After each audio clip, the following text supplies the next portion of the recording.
let's look at the next category, which is clubbing. By clubbing, what we're talking about is a more dangerous kind of glassing. Somebody picks up something that has a handle on it. It's not likely to be an actual club. Statistically, again, these things are rare, but it'll be something like a trophy, a larger liquor bottle where you can hold it by the neck. Things like that are more common than actual clubs, but the motion of it will be the same. You need to know about these because they're everywhere. Anything that has a handle that the person can extend his reach makes it more powerful and more dangerous. So let's look at some of the defenses for clubbing. All right, we've been talking about clubbing. The most common clubs in North America are hammers, anything you can hold with one hand. We're going to use an actual club here, but remember, statistically, you're far more likely to be attacked by what you perceive as an innocuous object, like a liquor bottle can be held by the neck and has a lot of weight to it. We talked about looking at which joints were moving fastest in the cruzada defense. Let's now take a look at which joints are closer to you and how the angle of the attack changes. This can give us an advantage if we're able to respond early. Now, the reason why your flinch reflex probably isn't going to be a problem in the same way, and that you may have an opportunity to defend yourself earlier, is because of the added length of the weapon. He's now going to have to attack you from further out a lot of the time.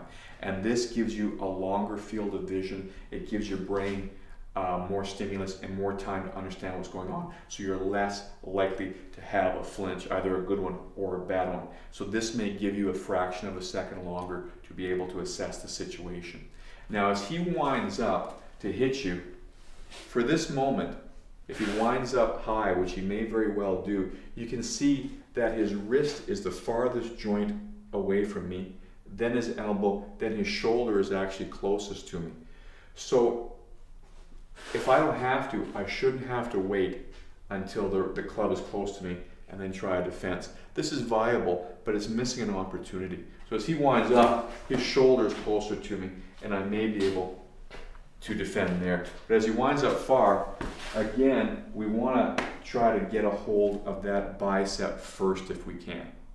That's going to take the steam off it.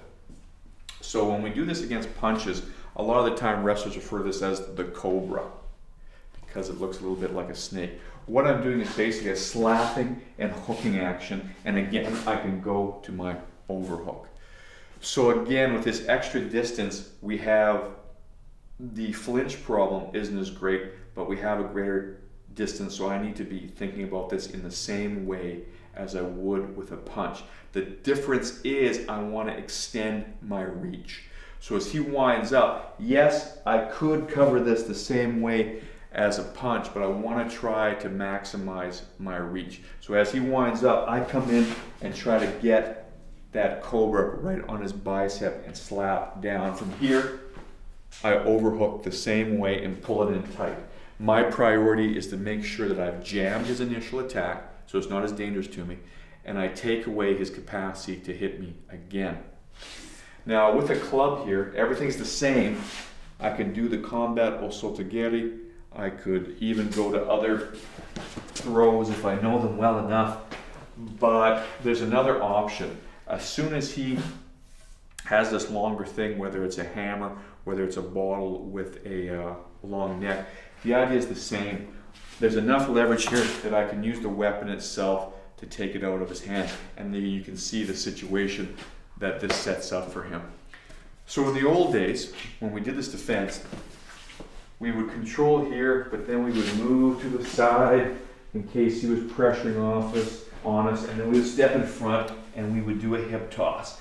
That's the classic way to do a Brazilian Jiu-Jitsu clubbing defense. You know, we started asking ourselves, what the hell for? Number one, like I've talked about several times, throws are skills in themselves that you may or may not be able to have the time to train. And it's a complex thing. When we throw each other in competition, a lot of the time we end up falling with the guy because there's so much weight behind it. So if you want to stay standing, sometimes throwing the guy isn't the best idea if your throws aren't at a really high level. And for most jiu-jitsu people, some